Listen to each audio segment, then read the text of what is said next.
the narrative of like, it's my turn. I've been here for a while. It's my turn. There are no turns in it. It's not how it works. It's not how it works. Triple H got destroyed for some comments he made during the SummerSlam Night 1 press conference. And we're going to react to what the question he was asked and his response. Damian Priest said a few weeks back that he's tired of seeing a lot of the same people in the top spot. It's the same people over and over again. Counterpoint to what he said, I think we all can agree that we've seen a vast flux of this new talent kind of taking the ball and going with it, with, Trick Williams, Oba, Carmelo, and Fatal Influence, who night one, as you know, NXT crowds and WWE crowds don't always transcend fully, and he hit it out of the park first night. How secure do you feel with this current generation going forward? Because we are seeing that changing of the guard right now. Yeah, So right off the bat, I thought that question was perfectly asked and detailed. He brought up the success of Carmelo Hayes, Trick Williams, Fatal Influence, and this was also something that Damian Priest brought up, and that's what led to that fatal four we had on SmackDown with newer guys to become the number one contender for the championship. Let's continue. Look, I get that. If you're the guy that wants to take the spot, it's frustrating when there's guys above you that have the spot, right? Like, and that's the thing. We're in a period of time where there's a lot of top performers in top spots that over time are in those spots and over time are selling tickets and over time are incredibly popular, right? So you really have to do something. The narrative of like, it's just my turn. I've been here for a while. It's my turn. There are no turns in it. It's not how it works. It's not how it works. You're in the spot. Believe me, if somebody is getting over more than somebody else, we move that person into the spot, move the other person down. But it's not just that. It's not just the, oh man, they get a loud crowd reaction or anything else. Are they going to be good in the spot? Are they going to hold up their end of the bargain? Are they going to screw it up if we give it to them? Are they going to make a mistake that we regret giving them this? Like, there's all those things factored in. The right human being in the right position, all those things factor in. And I love the fact that sometimes talent are like, whoa, it's frustrating or whatever. Like, great. That means work harder. Work harder. Get yourself there. Figure it out. Figure the way. Figure how it gets done. I've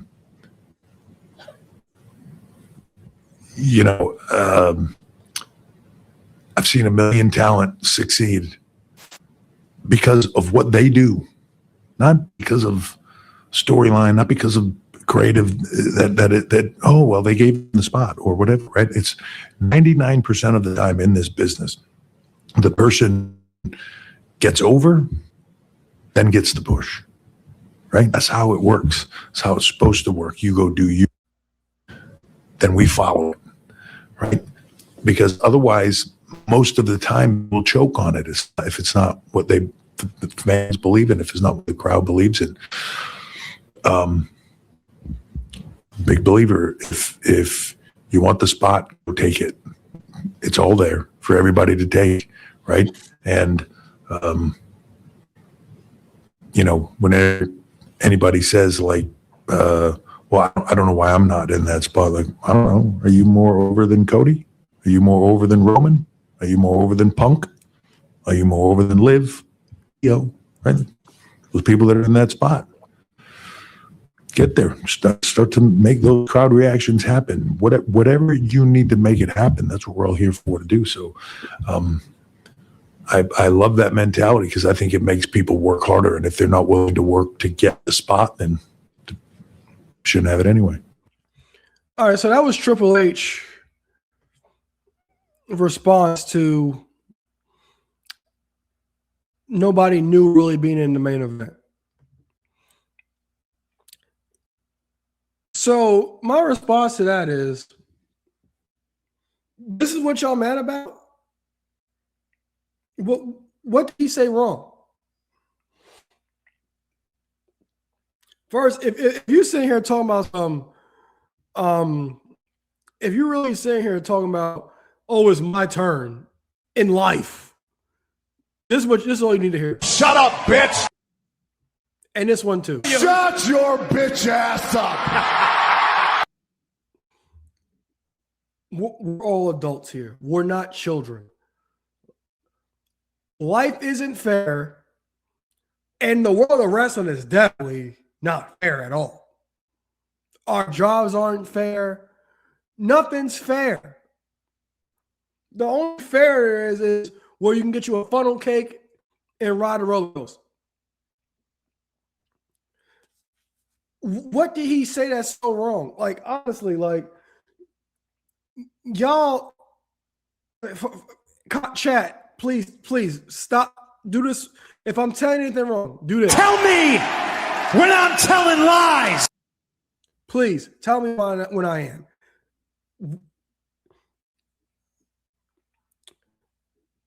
People fans cheering for you and sing your entrance song is not fully getting over. That means they like your song. Getting over for a week isn't getting over. It's not. If you have a belt, that doesn't necessarily, like, also this too, like this notion that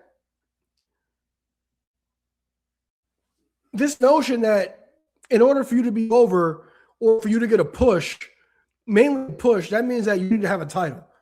Do you guys not understand that if you're on TV every single week in a prominent role, you're getting pushed?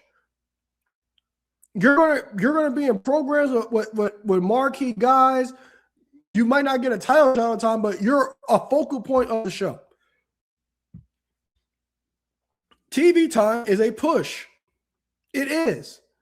And we always see the difference between NXT and WWE because the same thing that happened when Vince was around, it has happened when Triple H has been in charge. All these NXT guys that are phenomenal in-ring talents, they're not going to transition to the main roster the same because the fans have to get behind you. Like everybody is now. Granted, we can 100% say it's their job to try to put them in position to maximize everything, but the fans have to care. We keep hearing rumors about Ilya Dragunov and Jordan Grace, for example. Big fan of both. Ilya Dragunov, he was U.S. champion, had the U.S. Open challenges, phenomenal in-ring worker. But that doesn't seem to translate over to the main roster. It just hasn't. Because one, getting over is one thing, but it's like, oh, I see that getting over is one thing, but it's like, all right, they're behind you. I can keep pushing you. You have to stay behind these guys. Trick Williams is a prime example. Trick Williams is a bigger star now than what he was in NXT the second he debuted. Obafemi is the prime thing. Prime example. I'll get to him in my next segment.